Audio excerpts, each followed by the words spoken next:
The little clock on the wall in front of me says it's 8 o'clock, so I will call this meeting to order. And at the 8 o'clock hour. Okay, certification of open meetings, I believe I saw enough to be satisfied, and Mary's nodding her head yes. We have a 13-item agenda this morning, looking for a motion. Move to approve. Second. Any questions, changes? All in favor, say aye. Aye. We adoption of minutes from the previous meetings, two of them, May 5th and May 19. Move to approve. I'll second that. And a second. Any questions? Adjustments? I did not see any myself, so all in favor, say aye. Aye. Carried. We are to the public comment period. The members of the public have a 15-minute block of time to comment on today's agenda items. Members may be present in person or call in to make such comments. To comment by telephone, please call 715-538-1894. Public comment may be extended or curtailed at the discretion of the committee and/or board chair after advisement by the committee board. I don't see anybody in here in person. Phone is not ringing at the moment. We will leave it open for a little while. Okay, somebody does. Next item is a county sales tax and general fund updates. Handouts are in the packet. Any questions? Rebecca? Yeah, no, the county sales tax, if you take a look. If you take a look at the county sales tax so far, it looks. Looking good, yes. Looking good, Yep. yeah. So we're up, so you. To my pleasant surprise. I know, I it's agree. nice to see. Yeah, in some of the comments that we hear and things about where things are going, you just don't know. So, so far, we're looking very strong and got a nice increase, so hopefully that'll stay and continue to lead us throughout the rest of the year. Okay, anybody else on either one of those items on the? Looks good. General fund or tax, sales tax? Then we will move on to department reports and/or requests. Corporation Counsel is up. Good morning. So with my position, one of the things that is always of interest when there's a report is how to balance the confidentiality of certain things. And so it's hard because I can't always say, okay, these are the numbers of what's going on. But I was able to find some, and I want to share some of those with you today. And in short, I want to just in summary, indicate that it's been very busy. I know we keep talking about mental health commitments. Those are pretty consistent. What is, right now we have had 16 to date. Last year in total, we had 41, so we're kind of, roughly, some years are a little bit up, some years are a little down, but that's right where it should be. Over the last 6 months, we've had 2 appellate matters. I'm sure you've heard me talk about it. We've gone through briefing again and again and again. Were successful in the Court of Appeals, but then we've had them also then go to the Supreme Court. One was denied by the Supreme Court, which is to the benefit of the county, because all of these individuals have been found by the court to be dangerous to themselves or others. So this is why we are fighting so hard to make sure that they receive treatment. And the other one is still pending. And so that essentially is the equivalent of 4 appellate briefs during that period of time. So very, very busy. I would also note that since March, and this includes with Health and Human Services staff, with the social worker Jamie Kurth, our department, meaning myself, has provided 2 trainings to local law enforcement as well in the last quarter. Guardianships are also busy. To put this in context, again, things ebb and flow, and that's how they are for both of these types of cases. We had 15 guardianships in 2024. We've had 10 to date. So we also have an appellate matter pending in those. I think this has been consistent for years. There's a lot of litigation in these across the state. They are increasing. Every time I go to a Corporation Counsel conference, this is a big issue, how to deal with these increasing appeals. but that we're no different, and they are time consuming. Also for guardianships, because this has become an issue, Health and Human Services staff, as well as myself, we provided a training on guardianships as well. I think I've talked about it before. Common issues are transfers between counties. That's ebbs and flows. Child support, I do want to raise that because I think I've talked about how busy that's been, and it's been very busy for a while. And I saw the numbers just late yesterday. Our caseload, to put this in context, for Trempealeau County and for the Child Support Agency is 1,315 as of March. And they were very close to that yesterday. It was only a couple of numbers one way or the other. And so there's 1,300 cases for the whole department and myself. I looked at during the course of my time and I ran the numbers and I want to double check it with child support numbers. And so we're in the process of that. So ultimately, I think you'll hear maybe slightly revised numbers. But I ran all of the numbers through for the different years. And so as you know, I came here in 2023, late 2023. So it's hard for me to go too far back. And there's a period of time, I think, when anybody is new that you're just trying to get your feet under you. So I was looking through and trying to figure out what are the difference of time, and I ran through all of the timesheets that my predecessor had and compared it to mine. Again, we have more cases. We're almost double the amount of hours per month.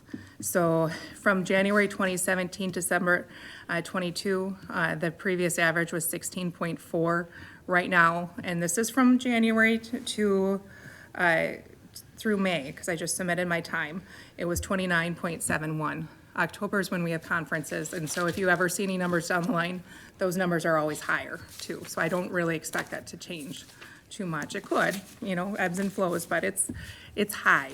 So, and so I just wanted to share that with you regarding child support, that they're they're slammed, and that's with council not even attending every hearing. There are hearings every day that I'll go and I'll look and I'll see, oh, I'm on the calendar, but they're going by themselves because they're making that decision not to have council present because there's not enough capacity. So, and I'll probably talk about that. Excuse me, when you Yeah. say they, are you talking staff? Yes, Okay. yep. And often it's status conferences, but sometimes they're hearings. And it depends on the hearing and what the need is, but it also has happened over the last 6 months several times that we've had to have second hearings because I was not present. So I also want to just talk about some other things that you are aware of, but to provide you with an update.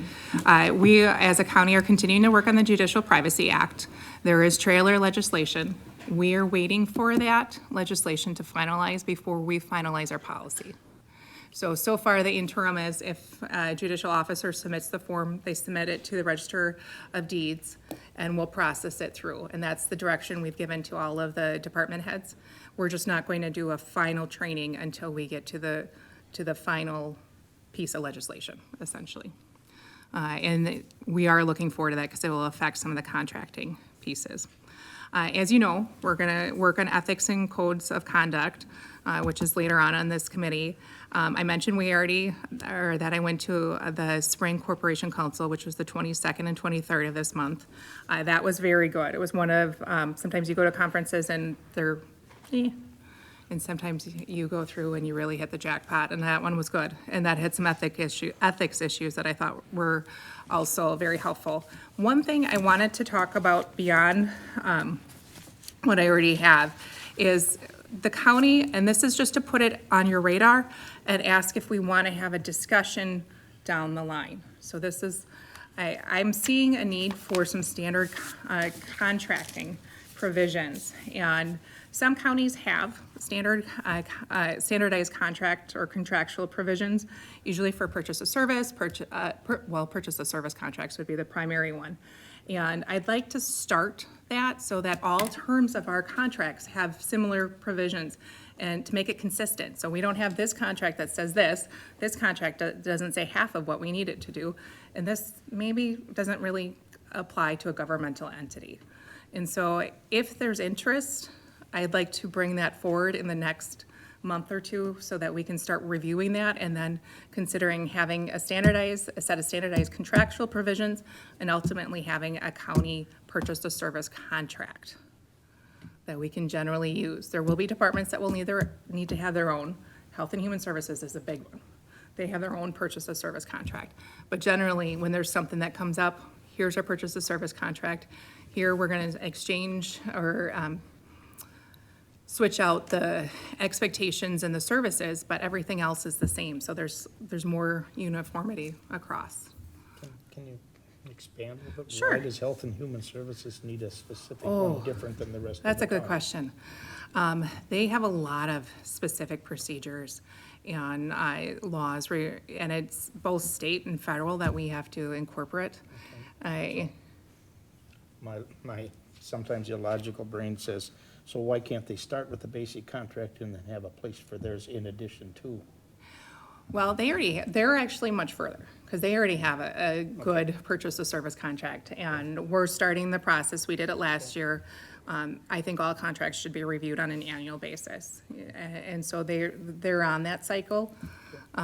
Their contract is probably 20-some pages already, plus the additional pages that go through. Okay. But we don't have those, and I can go through. I brought an example of, depending on some example provisions. So clarification on parties, non-discrimination and affirmative action language, which is especially important for when there's state funding.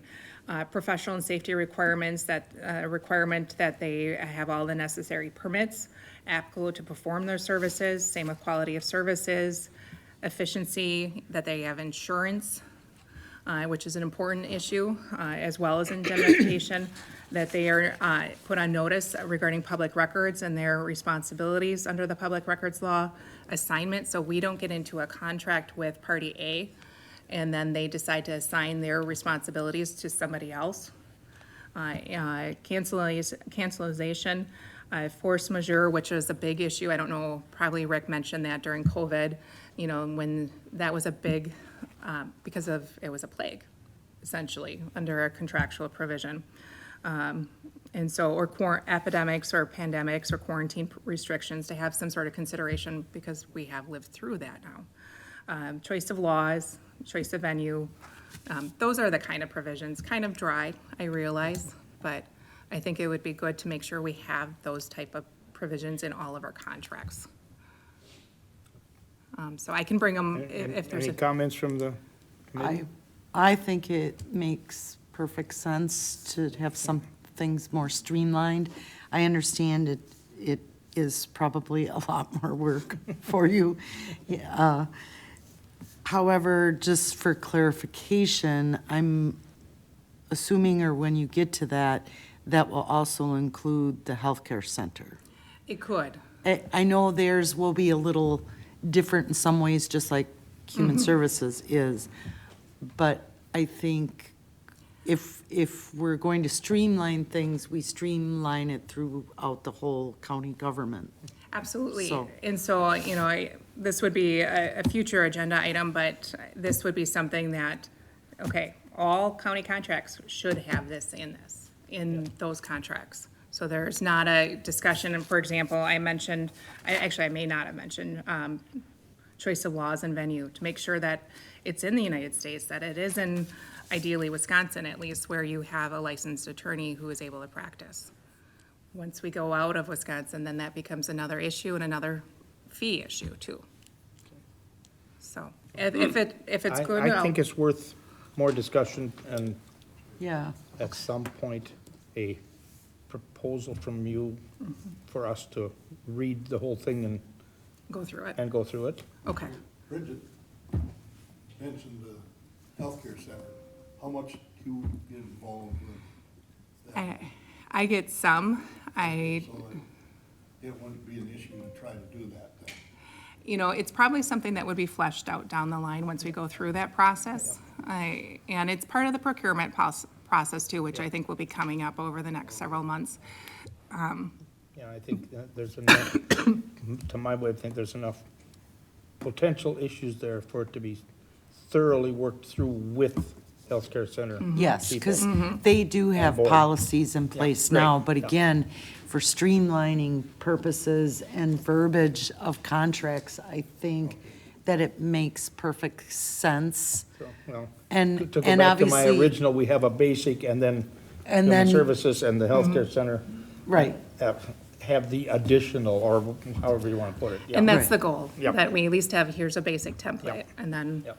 things that can be tinkered with. So Yep. I'll put that, I'll make a note that I will bring that back in the next few months for further review. Thank you. And that was the end of mine, but I wanted to ask that question because it's come up. Any other questions on her report? If not, thank you. We'll move on. Thank you. Joe is up next. Morning. All right. So, good morning, everyone. Few things from the Veterans Office. We have pretty much been steadily busy with influx of veterans coming in. Our outreach has so far been very good. We've been able to bring in new veterans, get them enrolled, which is very good. Couple of other things that have been going on in the Veterans Office. We did attend the spring conference early May. We did that virtually. Just Wade and I kind of watched the sessions to get in our training time, and then we'll both attend in person in Eau Claire in the fall for the CVSO conference. Then, other big thing is I was asked to assist with writing a legal brief. There has been a bill put before the Veterans Affairs Committee in Congress that would allow private organizations to file claims for veterans for profit. And the state of Wisconsin, which is one of the 27 states that has CVSOs, is very much against that. So myself, Felicia Decker from Buffalo County, and Hunter in Jackson County were all asked to put together a legal brief and just say, absolutely not, we don't like this plan. So the bill would be allowing private organizations to file initial claims and then appeals, charging veterans up to $12,000 per claim. So, yeah, we're very much against that. Yeah, so that, Excuse me, Joe, would it be of any value for you to put together a resolution for the full county board to add to this? possibly, I'm not sure that the county board would be able, because right now we're representing the CVSO Association of Wisconsin. And then that brief would go before the Veterans Affairs Committee in the House of Representatives. And I know Senator Baldwin's very much against it as well. She has been very supportive. Recently, we had a veteran who had some major issues with his claim, and she was able to help get that facilitated. And then she came and did a kind of a roundtable. And then I spoke with her regional gentleman, Greg, and she is gonna try and plan a visit this summer to come here to the county and do something here in town. So I'm hoping that would happen. But, so I kind of have her backing right now. Maybe having the county board say something would also help. I can talk to Felicia and Hunter and see what they're doing with that.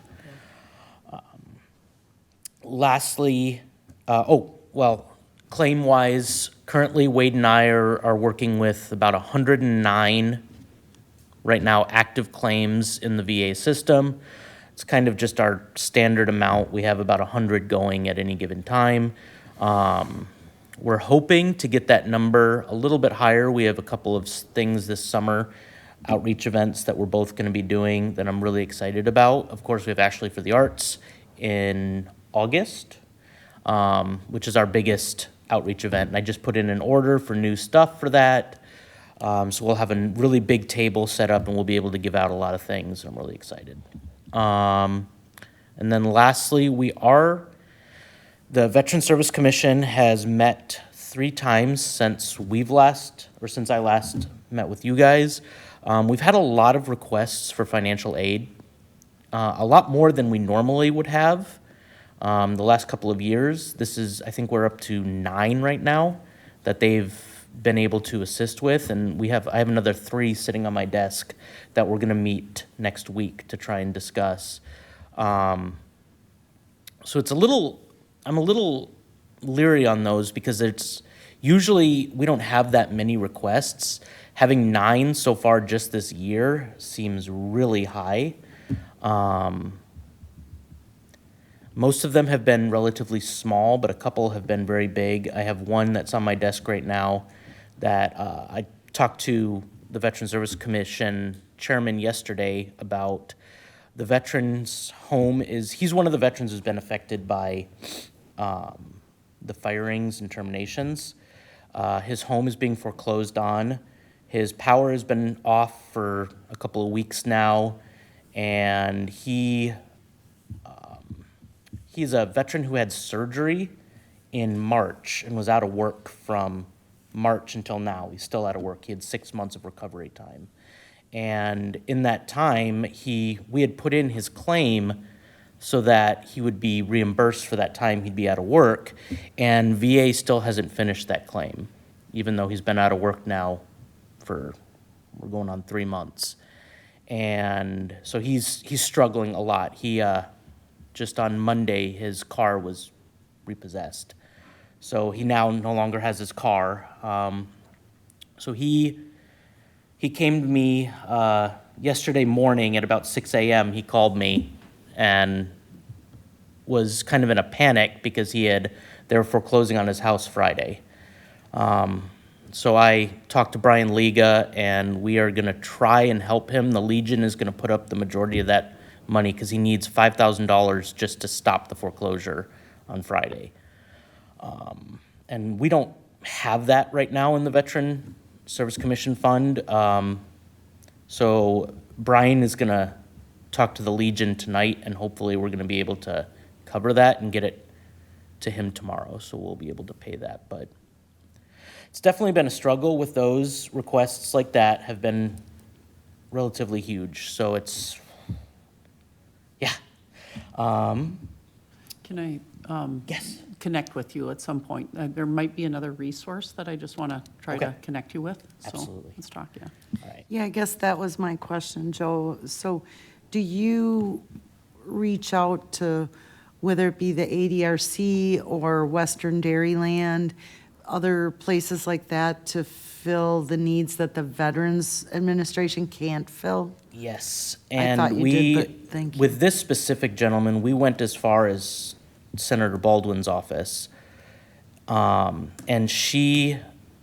this is the veteran that her office has kind of stomped on VA about and put in an expedite request. But the problem is that he didn't come onto our radar until very recently. He was trying to do everything alone. So when he finally came into the office, we rushed and got him $1,000 just as a check, and Michelle, the treasurer, was gracious enough to run and grab it for us because it was one of those things where he was literally sitting in our office, and we were like, we had to do something to try and help him. And it's been less than a month right now that I've been trying to facilitate his stuff, and it's just, the problem is everything, he waited too long to come forward. So we didn't know about the issues that he was having. We didn't know any of it. And now that we've gotten to the point where everything's already happening, as many times as I can call places, it's gotten to the point he's already 3 months behind on his car payment, his mortgage, his power bill. And it was one of those things where even when I called them, when I had the senator's office call, they said, we can't do anything because he didn't come to us in time. And it was one of those facepalm moments. I know Brian is going to try and get the amount to stop the foreclosure on his house, but it's still just stressful. Yeah, so that's where I'm at with that one. But he's looking at a very large back pay once he actually receives it. His claim, I think part of it was also kind of our fault, and we pushed a little hard with VA. Between myself and the senator's office, we both called VA when he first came in probably 10 times in one day, and they rushed his claim then in one day.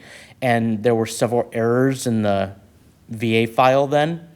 And I don't know if it was just too many people, too many hands in the cookie jar, whatever it was. But now it's been sitting for the last week and a half, just spinning back and forth of their IT trying to fix the error on it. And in that week and a half is when all this has now happened. Once it actually finalizes, he'd still be looking at 7 to 10 days before he'll actually get paid by VA. He also is, so he's a medically retired veteran, so he receives retirement from the DOD as well as VA payments. And one of the things he didn't know about is that as a veteran who is rated at 70%, he's allowed to receive both his disability and retirement at the same time. And a lot of veterans and retirees don't know that. So he was only getting his retirement and he waived his VA, not realizing he was eligible for both. So I pushed through that paperwork and got that. So he's looking at almost a $36,000 back pay from DOD. But when you're working with Defense Finance, they're the slowest bureaucratic nightmare I've ever dealt with in my entirety of dealing with anything government related, and they have been dragging their feet for a month and a half now, like ever since we took over his case. And the money is literally showing in his bank account as pending, and it has been for 2 weeks, and he just can't touch it yet. And so it's just, that's the roughest part is, and he's the kind of veteran who, when he came to us and asked for help, he didn't want to take a handout. And it was, and I think that's the hardest part with veterans is a lot of them don't want to be given money. So his thing is, as soon as I get paid, I'll pay you guys back. It's like, you don't need to. I mean, we would welcome a donation to Veteran Service Commission once it happens. He goes, I'll write a donation then as soon as this goes through. But now he's gotten to the point where he is going to have to try and get his car back. He's going to have to get his house brought back up. And I'm just like, don't worry about it. Get yourself squared away first. He is going to be starting work again June, I think it's the 18th, whatever the next Monday, 16th. He actually gets to start work again. He had double knee surgery. That's why he was out of work to begin with. And he was medically discharged from the military because he smashed his knees in a submarine, which is just, So that's why they booted him out of the military, and they granted him an initial 60%. I got him now to 100. It hasn't gone through yet. It's done, but it's just sitting there spinning. But so he is going to be at 100, and the difference between 60 and 100% is something like $3,000 a month. So it's a huge difference for him and his family. So as soon as that's done, I'm going to feel a lot better. But that's kind of been on my mind every single day. I sit and refresh his claim over and over again, waiting for it to finalize so I can call him with good news. Yeah, that's it for me. Any other questions? Joe, I remember a year ago you came and gave us a report on the claims and stuff like that, and you said how post-COVID, everybody quit at the VA, and then within the last year and a half, they started hiring back. As a process, and now, I don't know, are they going the other way again, or is it because of the changes in government? Yes, so they did. Post-COVID, they lost a lot of their employees, and then they authorized work from home for VA. And that was amazing. They were able to hire raters for different VEROs, the regional offices, who lived outside of the regional office area. Like our regional office for our area is Milwaukee. And you can only hire so many people who are, capable of doing the job in the Milwaukee area. So when they opened that up, they were able to hire people from nationwide, which was fantastic. But now that's ended. They're heavily pushing for back to in-office only, and they also terminated 3,000 raters in the last 6 months. So the claim process has gone backwards, significantly. and that's a shame for these Yeah. people who've gone out and given up their lives for this country. And Yeah. we can't even do a decent job at taking care of them. No, and That's a shame. it is. And I have made that complaint I made that initially with Congressman Van Orden when he came here, and then I did some testimony before the Congressional Veteran Service Commission, or not Veteran Service Commission, I'm sorry, the Veteran Affairs Committee, and I stated that exact thing, that that is the biggest problem that we're facing. And VA's response has now been to just cut additional positions. So far, they're talking about, I think it was a 18% reduction in force. And they're talking about these people are going to be non-clinical in nature. Well, that's great. You're going to terminate non-clinical people. Well, those are your raters. Those are your auditors. Those are the people who go through and make sure that the claims are written correctly.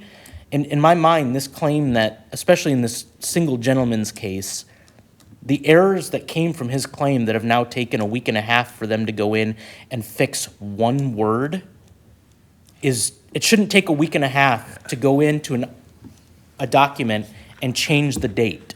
And that's the problem that it was. Oh my God. They put the wrong start date for it. And that won't affect anything with his claim other than they put it as March 19th when it was March 22nd. And it was like, it's not going to change the amount of money he receives. It's not going to change anything else. But the fact that it's taken you a week and a half to go in and fix one date, I can't fathom it. They should take everybody in Washington and just give one good slap. Because this is partisan, too. It is. Both parties should go, and this is a priority for the citizens, not Democrat or Republican. Oh, I think that's a agree shame. wholeheartedly. And the thing is I've worked with both now sides of the aisle, and they both agree, but they can't tell each other they agree because they're just so... And that's the state that Washington is in. It is. Nobody talks. They're not- Nobody wants to agree. They Yeah, and so it's just The parties are so running the frustrating that then that's part of the reason I was appointed to be on the Congressional Committee for the Wisconsin Association. And that's why they asked me to help with this legal brief. And so now I'm sitting here and I'm like, great, I have to write a legal brief and I don't even know how to write a legal brief. So this is going to be real fun. But at the same time, basically it's just me saying we disagree with this. And the fact is that the number of times now that I've sat in meetings with them and listened to the way they are talking about these situations, half of the time I can't tell if they are listening to something that's real or not. Because they talk about, oh, well, there's, this much fraud. And it's like, what fraud? There's no fraud in the VA when it comes to this.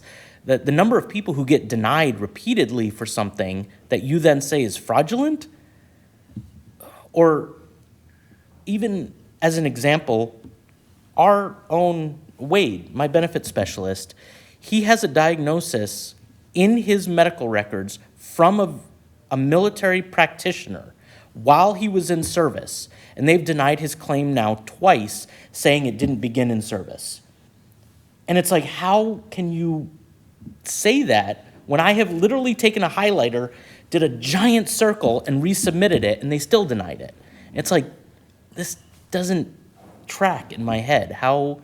And that's the problem that's all across VA right now, is it's not just me who's, beating this drum. It's CVSOs from our entire association are arguing this stuff. Our association forum is filled with people complaining about these errors. We had a really awesome, she's an attorney who does VA claims, and she's one of the attorneys that does only board appeals that go all the way to the Supreme Court of Veteran Appeals.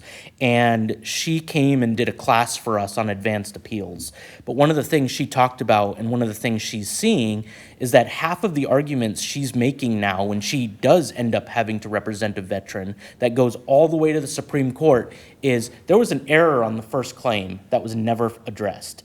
And you guys made us push, 18 months later now, it's finally being adjudicated by the Supreme Court, And it's as easy as going back to that initial claim and changing some verbiage, and now it's been approved. But it took 18 months to get to there. And there are some veterans who have been waiting years for this kind of stuff. And one of the veterans that I had that I passed off to her, she was able to represent was something as simple as the veteran has kidney cancer. He is going to die of kidney cancer. There is no ifs, ands, or buts. Kidney cancer is caused by Agent Orange. VA denied it, saying he didn't have a diagnosis of kidney cancer because it wasn't diagnosed as kidney cancer. It was diagnosed as liver cancer that metastasized to his kidneys. And so when they did that, they immediately denied it because it had the wrong verbiage. And it took him 2.5 years to go from my initial claim to her winning a Supreme Court appeal. And it's just, how did this happen? Like, why can't somebody have just gone in and looked at that and been like, oh, that's a really easy fix? So that's the struggle that VA has right now. And I think it's only going to get worse with losing 18% of their workforce. But yeah, that's it. Thank you, Joe. Thank you, everyone. Thank you.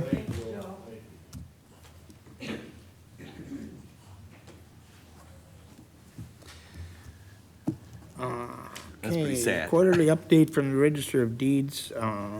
She is out of the office at the moment. We have a item in our package about it. Did everybody look at that? Any questions about it that need to be brought back to her?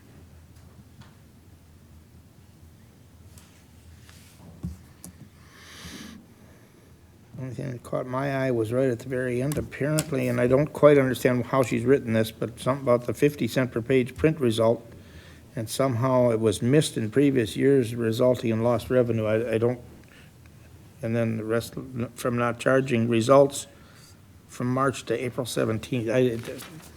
I'd like to see more information from her on the details of that, but other than that, I didn't notice anything.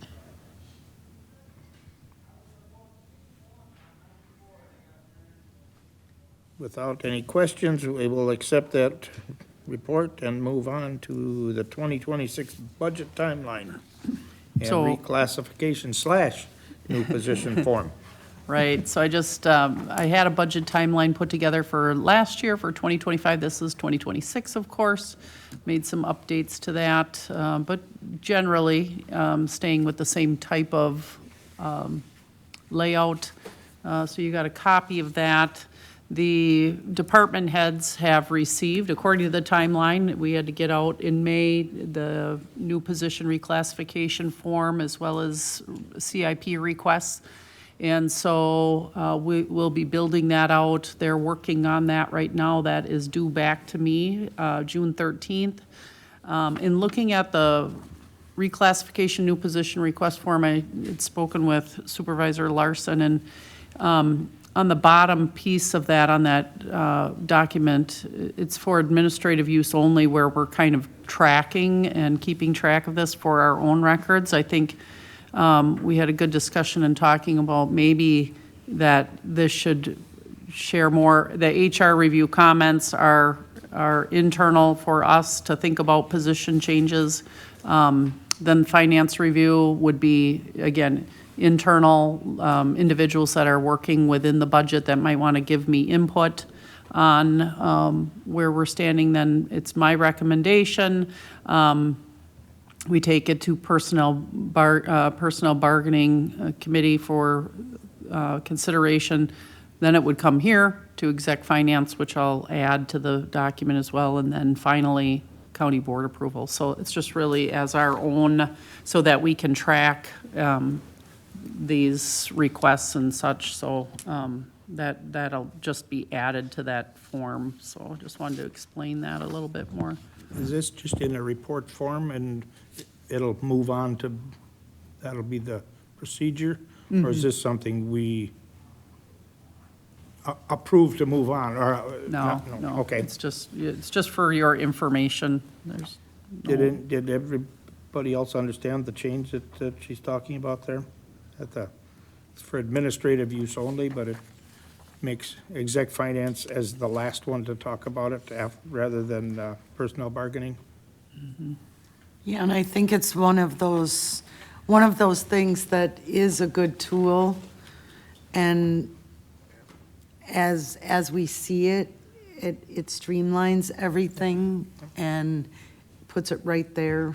So I think it'll be good, because then each and every committee will see personnel bargaining, this committee will see the same classification form, so. I think what's helpful also is then, of course, you have, and there's going to be turnover, but there's a historical piece then in looking at if a request for a position has been happening for 10 years, right, or 5 years, 10 years, and we're able to look and see like that continues to be a need, that would come up to bubble up to the county board and saying, really should be a priority in this year or next year, or one of, however you're looking at that. So I do think that'll be helpful for tracking.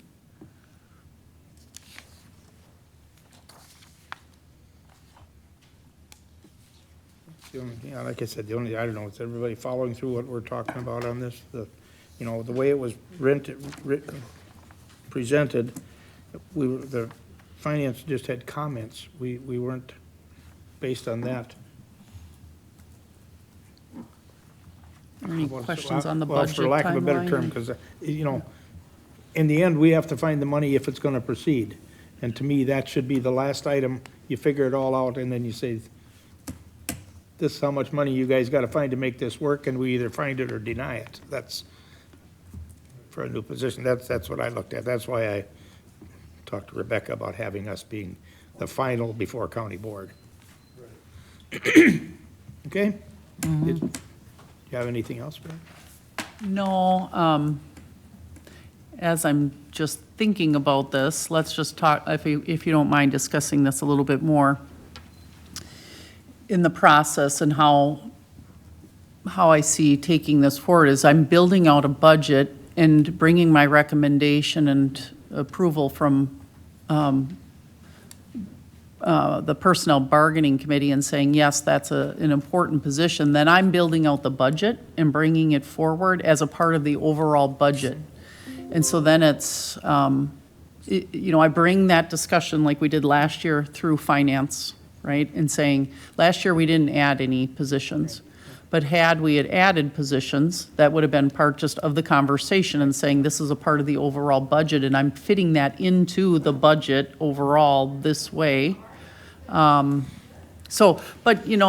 is another piece, so I'm just kind of bringing that forward as we're talking, because I'm not sure that would go individually to exec finance on that. But if for some reason we needed to do an addition of a person mid-year, then that would. So I'm not sure, what do you think on that? Does that go, do I want that? Maybe it's still the overall budget as this position is reviewed before going to the full board. Is that what you're thinking? Yeah, and just for sake of argument, okay, you come forward with a new position and all the background information. We say, where did you get the money for that?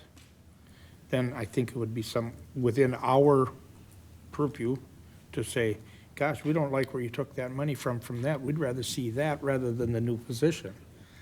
So I do think this committee would be a place to bring it forward first. bring it forward. Okay. Yeah, I agree. I think it's a smart way to do it like that. I like that idea. So, Okay. okay? Yep, good. Okay. That. Discussion, possible action regarding creation of a county ethics ordinance and supervisor code of conduct with Corporation Counsel Susan. Thank you. I was very appreciative of the board's time last month, as well as their direction to proceed forward with this. And I pulled a number of local or statewide county ethics codes. And throughout all of this, I want to try to be mindful of the fact that there's a there are a lot of policy decisions in the creation of an ethics code. So before I even start drafting, I want to start that conversation, and I wanted to give you some examples of what's out there and what are some decent ones and some kind of average ones too, and see what you like, see what you don't like, and then I can start working on something and bringing it back. And I think it's going to take multiple iterations, you know, to go through. But I don't want to be the one that creates the policy. That's your job. So I'm trying to be very mindful of that. And so that's why I have it just, here are some examples. And I have some questions, but I guess my first question would be, what did you guys like from these? Or what did you not like? You know, where would you like me to go with it? To be perfect from my standpoint, I have looked through all of these that you sent out. I have not had time to research them and say, paragraph such and such I don't like, and paragraph I do like. I have not had time to do that yet. I'd It like was to a see lot some to discussion here today, digest initially. to be continued next month. Okay, I'll open that up with that thought. Unless somebody has really studied this and has some specific ideas. And can I throw out some issues? Yeah, You know, and please do. when I'm throwing these out, please keep in mind that I'm trying to be careful not to overstep my bounds, but I do want to just put them on your radar. And please, when you're going through the overarching questions, what do you like, what do you not like? But we will want to look at a creation of an ethics board. So when we have a complaint, what do we do with it? When we have an ethics complaint? You know, Chippewa County, for example, had a pretty defined process. And so I'd ask you to see if you like that. And then who's gonna be the board? You know, it could go to, one example would be this committee serves as that board. Another one would be that the chair serves on that board and then creates the committee.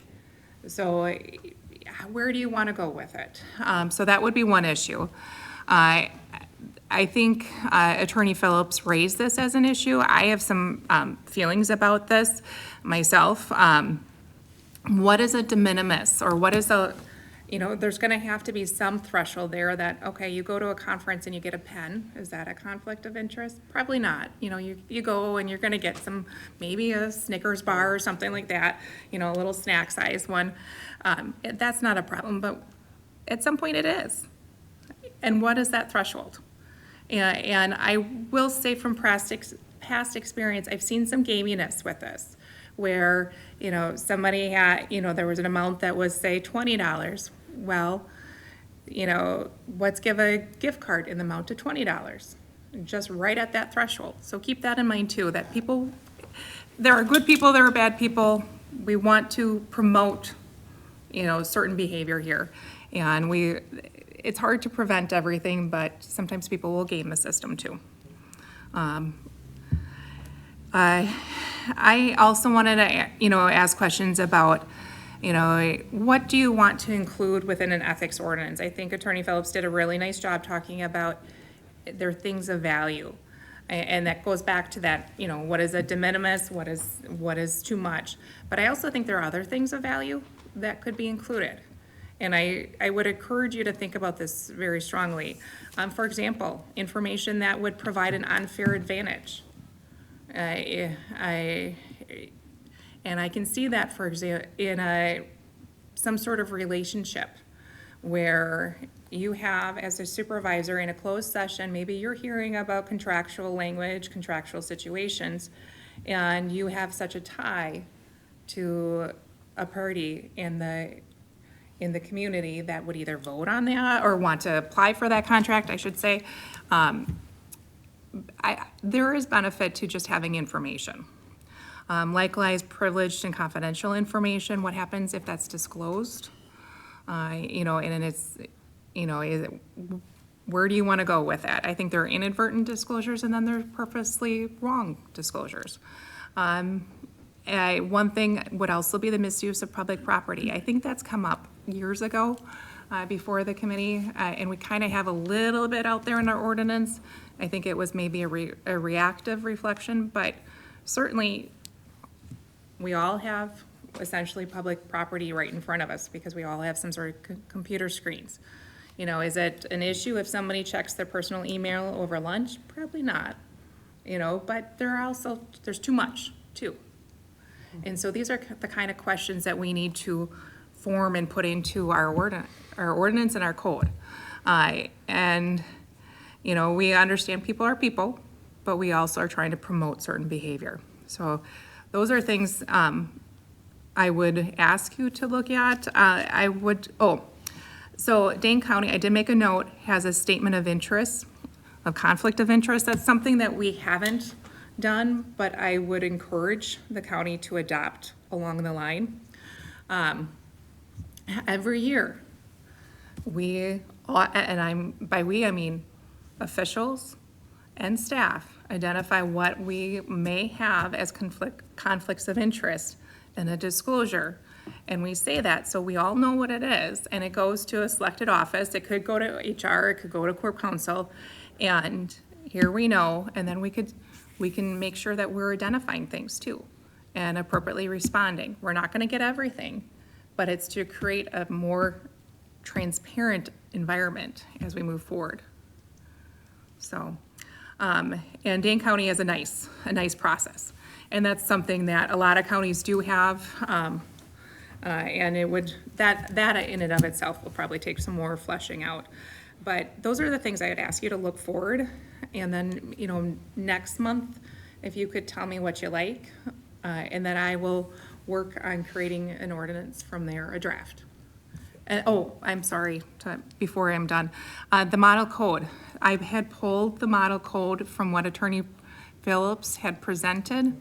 There are probably a couple of tweaks that we can make, but I'm also want to make sure that that's consistent with what you want to, and it'll probably require some tweaks to Chapter 2 of our ordinance as well, because there is a little bit of overlap, but I think Chapter 2 down the line probably could use some tweaking.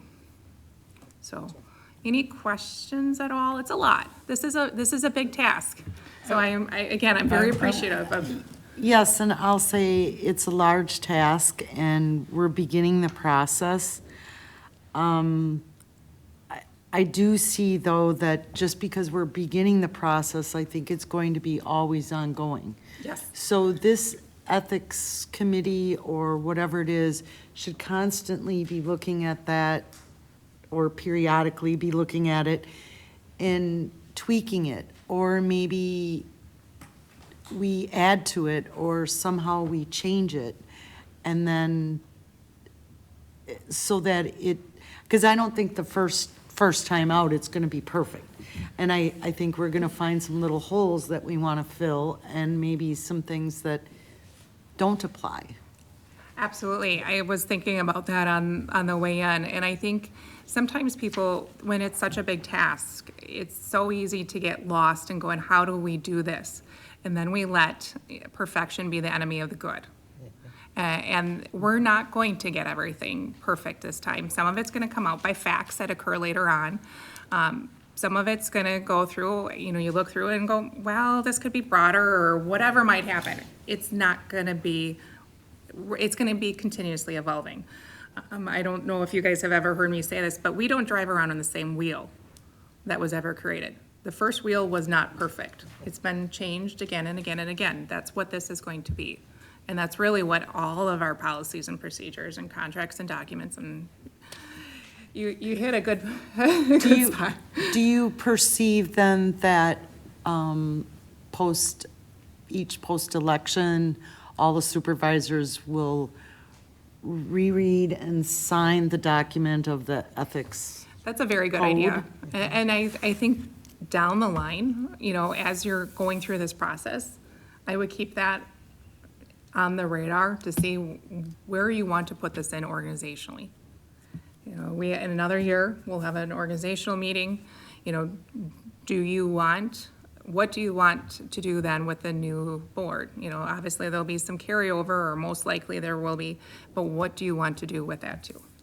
I also think that Andy Phillips made this point when he spoke to us. I think it was him, unless it was someone else. But he said that actually you could hand out the ethics code when they come and get their nomination papers. Right. Yes. which I think is an excellent idea, because then, hey, I've got to uphold all these Yes. things, just Yeah. Yes. if I'm elected, and it puts people on notice that, hey, there's a requirement here. Yes. So I would also recommend that. Yeah, Absolutely. this way you can't come later after you've been elected and say, well, I didn't know all I didn't this know. stuff. Nobody told me this, Right. so do I have to sign Right. it? No. So if you know, I think it's a very good idea, Bridget, to hand it out then. And I agree that'd be a good one, he brought up the point, to be hired by the county, there's a whole list of requirements. To be elected, you have to be 18 and not be a convicted felon, and I think that's about it. And just to add, and please remind me of this as we go through the process, I also think having a document that indicates that you've received it would be part of it, so, yeah, Yeah, this is gonna be ever evolving. yes, Yeah. yeah, it will be, but as I said, I'm very appreciative. We are in need of this, and I think it will not only help just as an environmental issue, but I think it will help as an efficiency issue. And I think in reading that information, and as a first read, as I was looking through it, and sometimes my thoughts would go, well, geez, why do we need that? So I think the conversation about different items, I'm looking forward to getting feedback from other supervisors and yourself, as well as Rebecca, to say, well, here's why we need that, or here's why we don't. So I think it's a great venture. I know it's going to be a process, but I think it's going to be a good one. Just a quick here, because I look back at my note. I'm going to close the public input session. Didn't go back to my note and do All that. right. And John, do you have any input to this? No, it sounds like good ideas to me. Okay. So that will be on our agenda next month for further discussion. Yes, thank Yeah, you. for what it's worth, it seems like a good suggestion would be chairman and pick a committee instead of, but I'm just throwing that out there. That's another thing we Well, can think my, about. my thought and comment to Susan was, I don't think we need another committee. Oh, we That this don't think committee so? could Okay. probably handle that. That was just my thought. Okay, that's fine. But the chairman with picking two, Right, yeah, okay. but that, more discussion. Okay, we've moved on to item 10. Discussion on credit card limits with county clerk. Thank you. There should have been a sheet in your packet as well on the credit card. I tried showing you previously, before I got here, who had access to the cards, which offices. I found when I got here, I was spending a lot of time making reservations for registrations and for lodging for a lot of offices. And it takes quite a bit of time. Bridget had mentioned just calling on Monday for WCA in the fall. I was on the phone for an hour and 11 minutes. It was a call center, so it was not English really well speaking people that I could understand, and she couldn't understand me that well. I was on the phone for an hour and 11 minutes. I got 5 rooms reserved before they said that we're full. It was just, it gets to be a lot. So, if people are making their own reservations, not that county board needs to, that's my baby and that's fine, but it takes a lot of time. So you can see the list from 24 to 25, the number of people that have gotten cards or that we've given cards to. So that's taken away from the county clerk balance that Paul used to keep, but then he would do the work. So I understand why he did what he did. I get that, but I guess I'm putting it on the departments. It's not like it's free money for the departments. If they have a $2,000 credit limit, they still have to, make sure they haven't paid taxes on things. They have to turn in their bills. They have to still goes through audit for approval. So it's not like it's extra money above and beyond their budget. It's still all in their budget, but I'm putting the responsibility on them to book what they need to when they need to use the card. So in doing that, I've brought my available balance down quite a bit. And then you can see on the right side where it says wants, there's a couple departments that still haven't gotten the full amount that they would like or haven't gotten any money yet. So by granting those 2 offices, I'd be down to about $1,500 on my card. And if I have to make reservations for 14 people for a couple of nights at WCA plus registration, I don't have the card capacity to do that. So that's the situation that we are currently in. Down below, June 6th of last year, you guys, Exec Finance increased the county clerk's credit limit to $40,000. I don't know where it went from, but Paul had come to you last year at this exact same time and got it bumped up to the 40. But on my chart, I show you where the amounts go, so. And then just a future possibility I'd mentioned with HR and all the different offices that or the departments that she's kind of oversees. I can see where her limit of 2,000 can be eaten up in a half a day.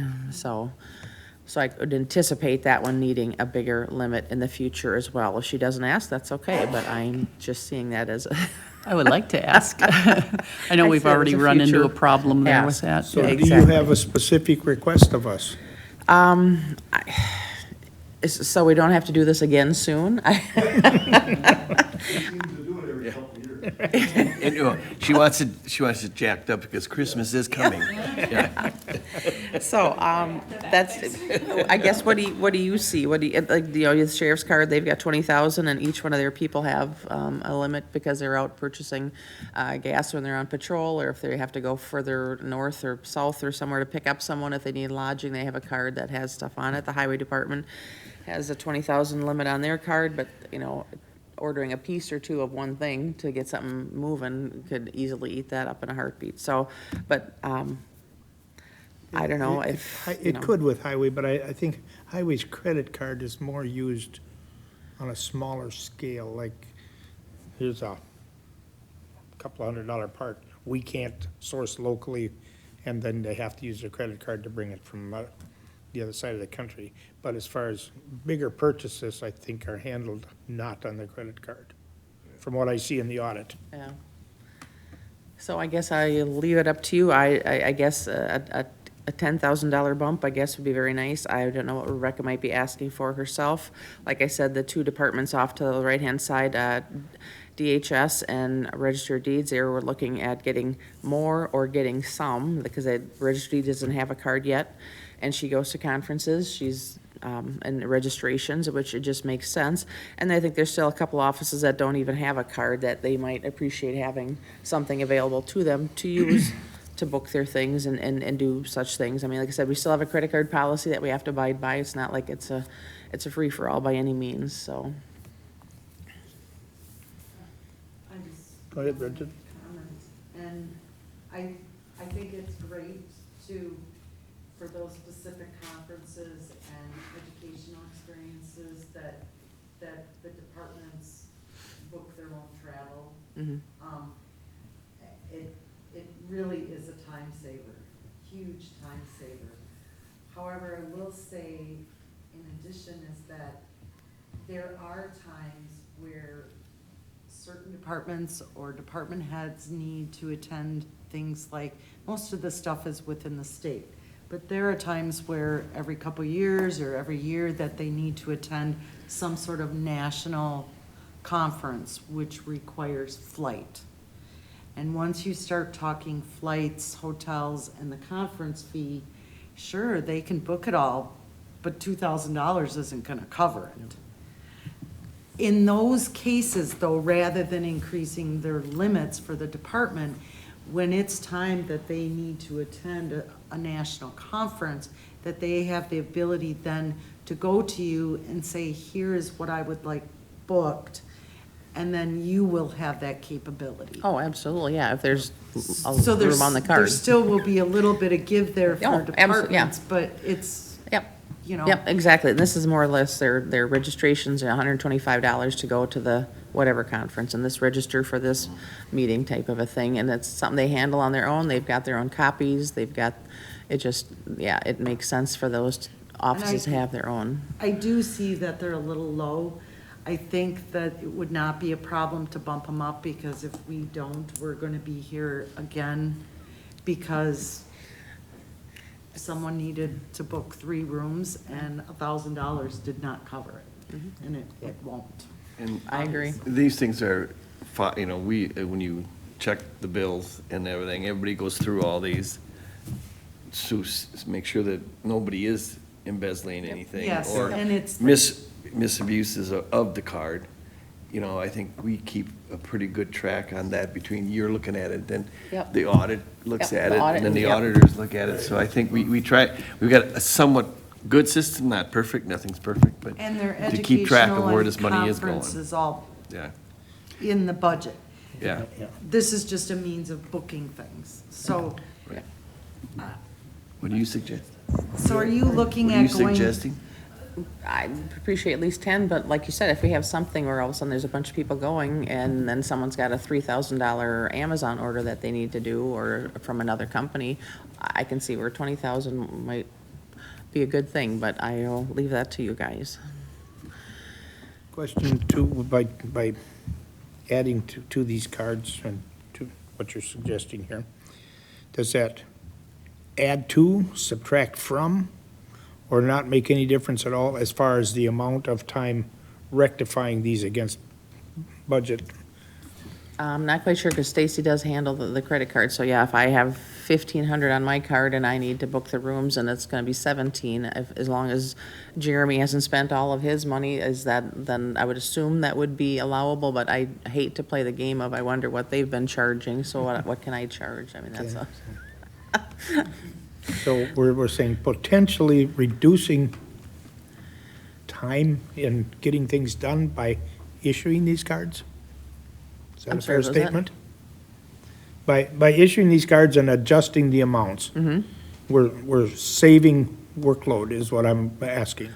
Well, I mean, someone's taking the time to make that reservation, but I just found it was kind of crazy the amount of time I was spending on it, because Right. this office needed one, and then they needed a second one, and this office needed one, and this office needed one, and then this one's canceled this one, and I mean, it all, I just have more to do than. You know, we went to Dallas, they sent the tax number there 3 different times.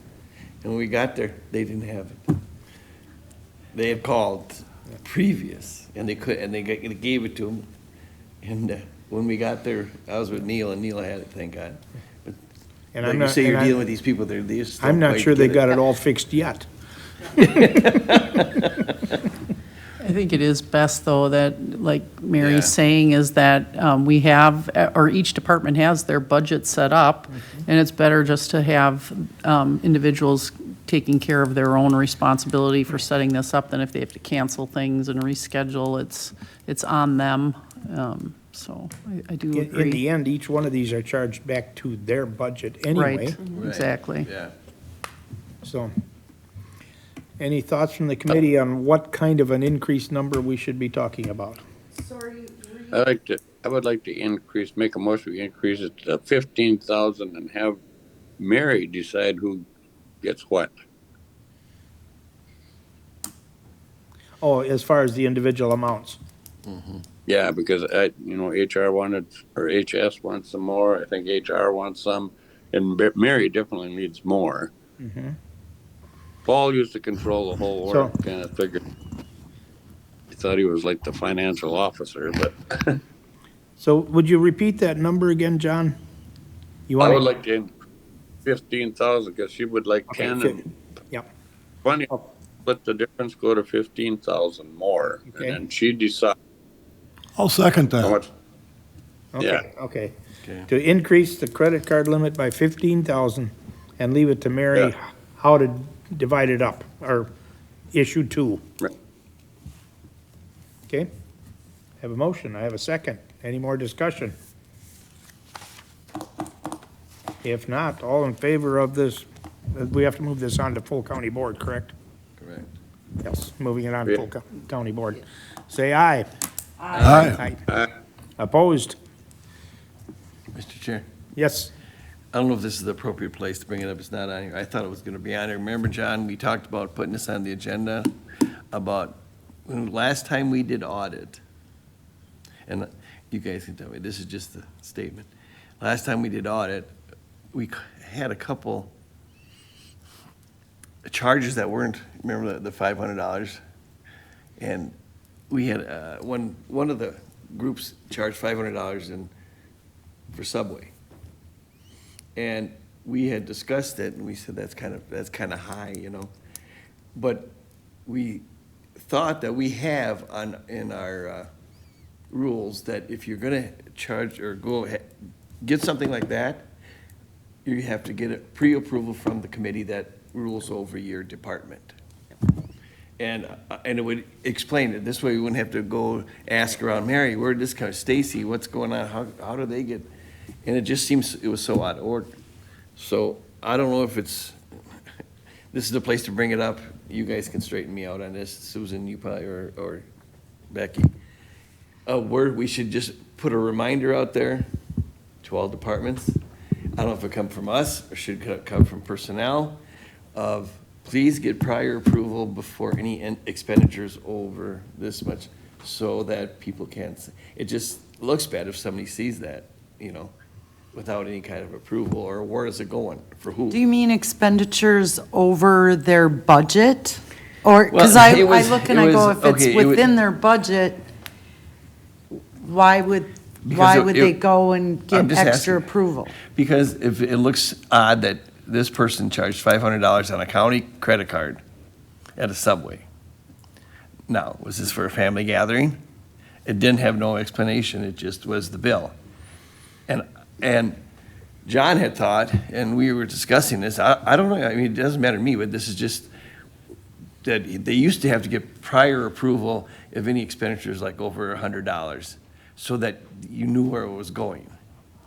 And, I mean, I'm just bringing this up so you guys can maybe kind of see it the way we were seeing it when we were going through the bills.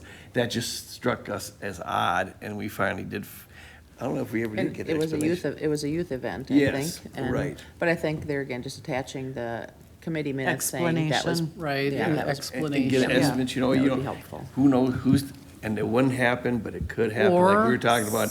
You could go there and get, and say you spent $500, but you took $200 to a family gathering and spent the other $300 for, you know, I think for the other thing, for the party. as the audit committee, though, I would say that that's your right to ask, and I would, as you're sitting there in the audit, is to go and ask, or get someone to go and ask, Or or, if it's- And yeah. we do, but it would Okay. save us that hassle Yeah. if they just could bring it to the committee and say, hey, we're gonna have this party and. Or just so we put a know where note. it's what it was. I think we could put it in as maybe a recommended. Or But have it as you were talking, I know, I would look There at you- other situations. The highway department, if you make it a specific rule, county board rule, now then that would apply to highway. And where do you go with that if they need a part for $1,000? They don't necessarily have time to come back and ask and get pre-approval. I see where you're going, but at this Yeah. point, my brain goes to a potential problem too.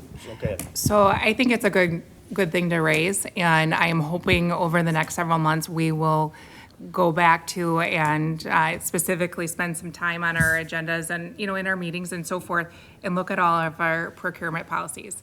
I pulled that up while you were talking. Our current procurement policies was last updated, I believe, in 2013. And so it doesn't, and I'm taking a quick look. It doesn't necessarily address that issue now, because it's up to 500. But I think these are kind of things that we need to flesh out in those future conversations. Yeah, I mean, I'm just, I want to know- bring to everybody's I'm- attention. John? Yeah. I know for like highway, you know, we pre-approve if you're gonna go to a conference, whether it's board members going to the conference or employees going to a conference, the board always approves it prior to them going. Right. And there used to be a policy that somewhere along the line, I remember a policy that anytime you had something like this $500 deal we talked about, where the committee pre-approved it before it happened, so they at least know about it. And then you attach that approval with the $500 and come to audit, you'd know what it was. It just explains it, but when there's nothing there to explain it, it just looks fishy. Yeah, I mean, it was so out of line with everything else that they Yeah. charge, you know, so just. Anything else on this item? I just wanted to bring it to everybody's No, attention. And I would just ask that you remember that as we go down and have those conversations. Yep, yeah. We just want everybody out there to know that we're keeping an eye on the money. Okay, item 11. Action/discussion on marriage license language and price increase. Okay, marriage license. I did hand out a resolution to each of you, and I apologize, I had not given it to Susan until just now. So that I didn't have a chance to look it over as well, but I wanted to get something, I guess, out there. The rates, we went as far back as I could look, we went from $30 to $50 in 1992. And then in 2004, so over 20 years ago, we went from $50 to $60, 21 years ago. So in looking around at the neighboring counties, I looked at like Brown County where Green Bay is. I did Dane County for the sake of argument. I did St. Croix and Dunn, the gateway into Minnesota. Just gathering some random ones throughout the state and the ones right around us. We did Marinette and then Douglas up north, just so we kind of got a full scope. The range, when I added those counties together, the average divided by the 14 counties that we looked at, it's $94.67. So that's why I was suggesting jumping from $60 to $100. That's quite a bit. So the average, according to with the resolution, the ones surrounding us are from anywhere from 75 to 100. I had a laugh a little bit when I found the resolution from November of 2003. It was written that Paul had done a survey with at least 45 counties had increased their fees from $55 to $95 they were sitting at, and that was in 2003 that they were already at that point. So I just thought maybe it was time to bring things more in line. We are, by state statute, we are held to giving part of that money away. It's not all for the county clerk to keep. Family Court Services gets $20 of the fee, and the state treasury gets $25. So of that $60 we currently charge, we make $15 on each marriage license that we do. So we're not rolling in the money, but it's thought maybe it was time to change it. If 100 is too steep, that's okay. We can modify it. I'm just thought maybe it was time to address that. So Mr. Chair, I'll make a motion, as the resolution reads, that we increase it to $100. I second. Okay, Question. we have a motion and a second. Questions? So so you answered one of my questions was, does this money go somewhere else? So the county is left with $15 of whatever, of the current 60, yeah. of the current 60. So of that $15, how much time in the clerk's office does it take to assist someone with the license, the filing, that portion of it? Is it 20 minutes of your time? Can you give me a rough idea on Thank the you. average? That leads me into another portion of why, one of the reasons we're kind of looking at increasing it. We do have a population where we're getting more, where the language barrier sometimes is becoming an issue. So we have tried to change our language. So at times, when we have, a normal license takes about a half hour between bringing in all the documents, looking over the documents, make sure they've brought in the right ones, and then filling out the form, and then the couple checking it over and signing off on it. And then at a later date, then I issue the license, and that only takes a few minutes. That's not so bad. But the deputies, they're spending about a half hour. Unless there's a language issue or barrier, or we've got documents that are in another language, it becomes difficult and more time-consuming to do. So then you're looking at maybe 45 minutes. And once in a while, just because the way other countries write their documents, we just had one last week where a first name and a last name are transposed because of the way we interpreted the document. We actually ended up writing the person's last name as their first name, so after they got married, we realized the mistake. We were able to fix it and everything was fine. We've moved on from there, but it just shows and so then it was a redo on our part, and that did take more time. So it is what it is. It's just if we're having more other languages that we don't quite understand, it does take longer than the normal half hour, so. Yeah, because my thought is kind of that we want to provide the service, and we obviously need the staff to provide the service, but we don't need to make a profit. So that's why I asked that question. Yep. So, yeah. I think it's a big jump at once to go to $100.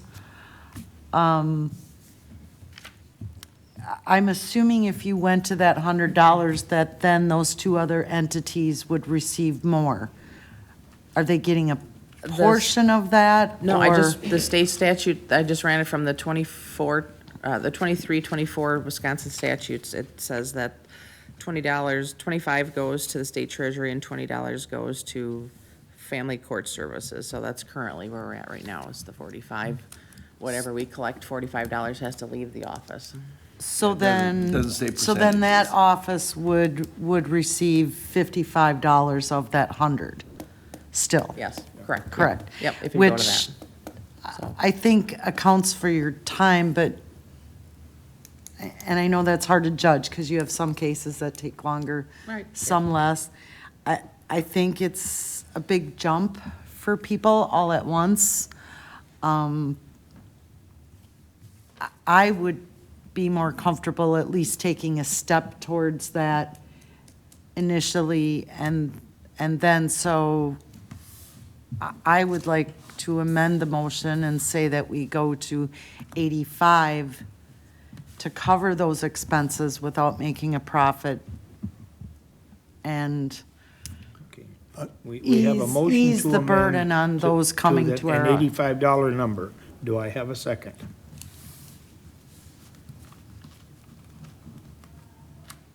Do I have a second? No second, I guess the motion dies. I We're back didn't to give you the the sheet, original. I'm sorry, I didn't give you the sheet that does the surrounding counties. La Crosse, right now, they charge 100. We did Pepin County, they're at 75, they're just a shade further. Eau Claire does 95. Jackson and Buffalo both do 75. So, just with that in mind, I'm up to whatever you're interested Okay, in, so. we're back to the original motion of 100. Any more questions, comments, discussion, motions? Susan? I was just going to ask, for clarification's sake, I do have a couple of minor recommended changes. They do not change the substance of the document that Mary had circulated, but I would ask that that be allowed and considered if there's a vote moving this forward.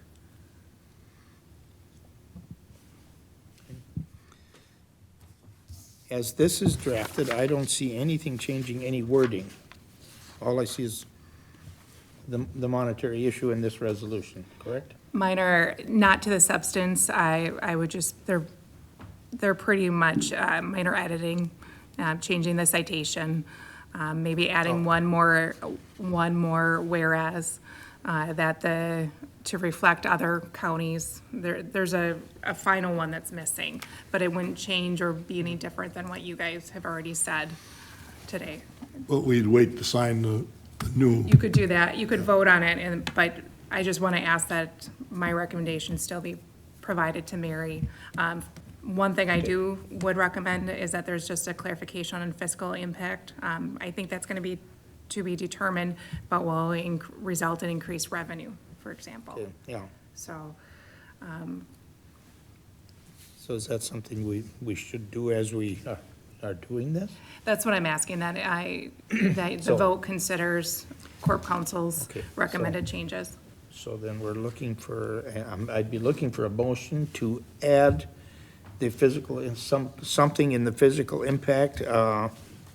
Give us the recommended words, please. To be determined, but will to be determined, but will result in increased revenue. Increased. Okay, and the other one was? The citation, in the second paragraph, that format just needs to change. Okay, change the format to, will you repeat it again, please? So, and this is pretty common, so if we're going too far in the weeds, let me know. It should, rather than chapter, 765 is the chapter, it's a pinpoint citation almost, so it would be Wisconsin statute, section 76515, gives the county board authority. Okay. So pretty Somebody willing- small. Somebody willing to make the motion to add that verbiage? I'll make that motion to add the specific verbiage. Okay, Second. okay. Oh, John beat you, okay. Everybody totally confused, or do we have? I think we're close. I think we're almost there. Sorry. Okay, any questions? All in favor of adding that verbiage to it? Say aye. Aye. Aye. Opposed? Okay, we got that.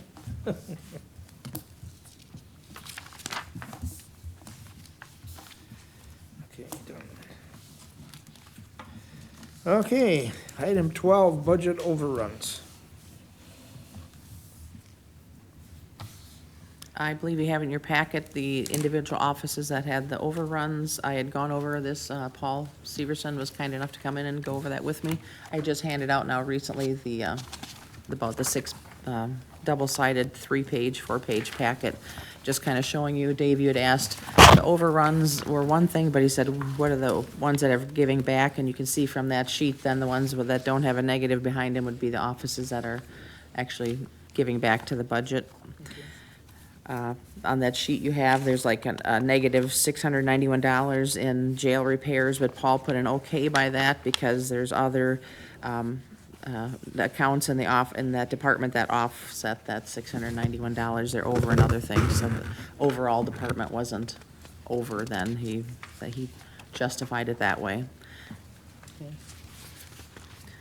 And I did provide the packets for the resolution with county board where they were over, and the coroner, and then the accounting from the county clerk's office, and then the county clerk budget itself, the admin budget, and then the election budget and IT were the ones on the resolution that are over, so.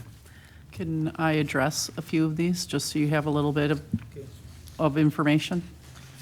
County board, that is primarily due to per diem costs, where you're over and travel and, more meetings, basically. Coroner is primarily in professional services for payroll to pay deputy coroners is what is expected, although I haven't had contact with the coroner, that in looking at the budget, that's what it appears to be. I'll let the county clerk talk about the county clerk. The administration is outside legal fees in 2024. That's where we put costs for that. And then information technology, I did reach out to Tim. Tim said the primary reasons for overage were the unexpected $10,000 deductible for the cyber incident last June, and the 2023 NeoGov bill, that was $28,000. It was sent to the wrong person and the address in 2023, and then had to be paid in 2024. So those are the areas that I just wanted to share with you, give you a little background.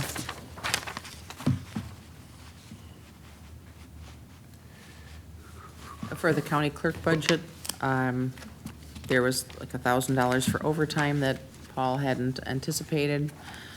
He also had, for health insurance, he was off quite a bit on health insurance. I don't know with the people coming and going during the year from the office, I'm guessing when he budgeted from the October of '23 to what he ended up having maybe during the year in '24. I'm guessing someone might have had a single plan and then originally, and someone came in with a family plan would be my guess for county clerk. Office supplies, he's only over by $71, so that was a pretty close one. The special accounting for the county clerk, that's the auditor's bill, and we're just kind of at the mercy of paying whatever they charge. We don't get to, he did budget 85,000, but they charged 119 for the year, so to my knowledge, what they did for last year, the billings from last year there was nothing extra that they did from what I understand, but I wasn't here, so I don't know. I'm going off of what I can see. The elections. The main one was printing. And that, again, with the ballots, and it was the November election, that was a little over $2,000, just in the printing costs was over budget, so I'm guessing just printing more ballots than Paul had anticipated with the big presidential, so.